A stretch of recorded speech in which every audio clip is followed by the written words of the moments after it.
আজকের এই খেলোয়াড় আক্রমণে জয়পুরহাট অবশ্যই ডিমোশনে আওয়াজ তুলতে হবে দর্শক জয়পুরহাটের পক্ষে নাকি যদি একবার কেউ কাউকে গোল দিতে পারে করতে পারে ওই দেবে না দয়া করে যারা প্রাচীরের অমূল্য থেকে দেখছেন যারা ভিআইপি বান্দর যাকে বলে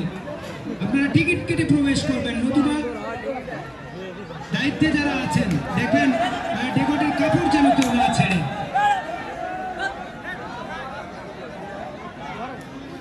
ধন্যবাদ জানাবো আজকে উভয় দলের টিম ম্যানেজার এবং কোচকে বিশেষ করে জয়পুরহাটের পক্ষে কানাই দাস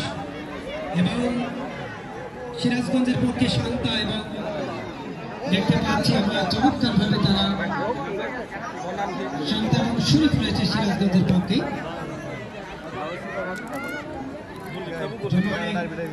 সিরাজগঞ্জ চমৎকার ভাবে কাটিয়ে উঠেছেন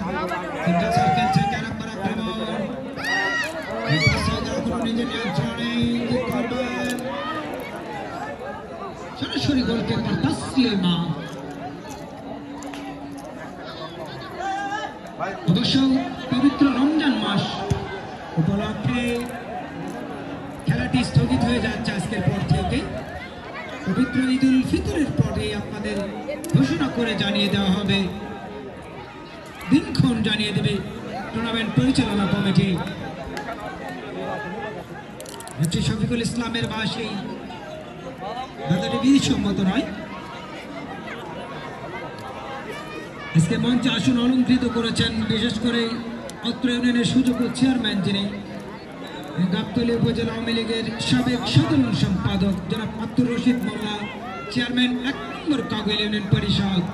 সেই সাথে প্রধান অতিথির আসন অলঙ্কৃত করেছেন আপনাদের উত্তর বিশেষ করে উত্তর জনপদের গাবতলী মাটি ও মানুষের নেতা যিনি এআই ফয়সাল খান জনি সাধারণ সম্পাদক গাবতলী উপজেলা আওয়ামী লীগ সেই সাথেই যারা অঙ্গ সংগঠনের নেতৃবৃন্দ আসেন কৃষক লীগ ছাত্রলীগ শ্রমিক লীগ অসংখ্য ধন্যবাদ জানাবো আজকে টুর্নামেন্ট পরিচালনা কমিটির পক্ষ থেকে যদিও আজকে ব্যস্ত সময় পার করছে সারা দেশব্যাপী আয়োজন হচ্ছে জাতীয় শিশু দিবসের বলতে আক্রমণে সিরাজগঞ্জ ১ নম্বর জার্সি পরিহিত খেলোয়াড় যাতে রত্ন দলীয় অধিনায়ক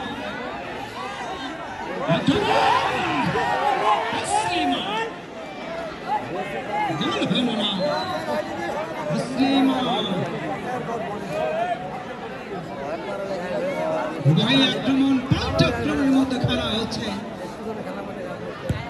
তাসলিমা শূন্য ভাষালেন যাত্রা বড় কাউন্টারে জয়পুরহাট চমৎকার ভাবে বাড়িয়েছে আসমা আসমা অবশ্য রক্ষণ ভাগের খেলা চমৎকার ভাবে প্রতিহত করা হয়েছে গোলকিপার সানিয়াকে দেখতে